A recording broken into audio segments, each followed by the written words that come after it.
Good afternoon, everybody. My name is Adam DeLuca. I'm the Director of Risk Intelligence at Everbridge.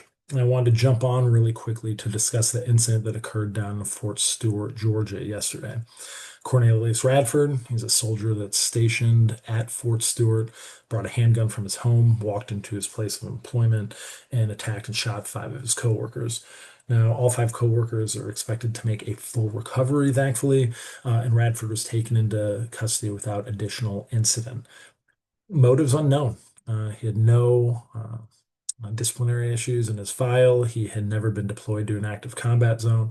I'm sure the investigation is obviously currently ongoing and will be over the next couple days and weeks, and hopefully we kind of get a motive for why Radford conducted this attack.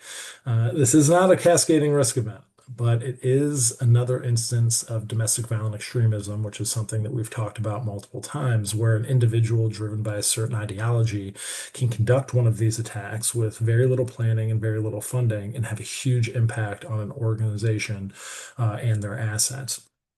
So, with this incident, it got me thinking about insider threat and how valuable it is to have a comprehensive insider threat program that can limit the likelihood of one of these incidents occurring and really improve your organizational risk posture. What does a successful insider threat program look like, you might ask? First of all, it takes executive buy-in. You need it from the top down to build one of these programs and make it successful because you need cross-functional teams all working together in conjunction.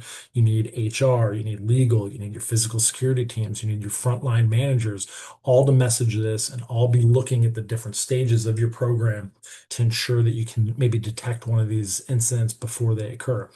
There are a lot of different types of insider threat. There's cyber, there's physical security, these active shooter situations. You really need a playbook and, a threat model for each because each one requires different levels of action, engagement, and possible recovery.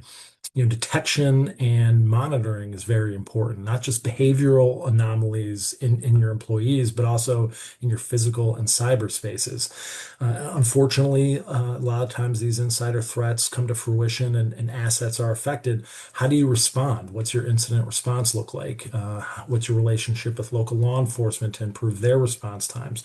And how often has this been trained or exercised and communicated to your employees? So responding to these and detecting these insider threats become muscle memory.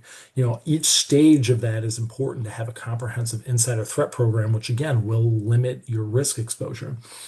We've talked about it a bunch of times before. Domestic violent extremism is not going away. Department of Homeland Security still ranks that as one of its top threats and risks in the coming months and years.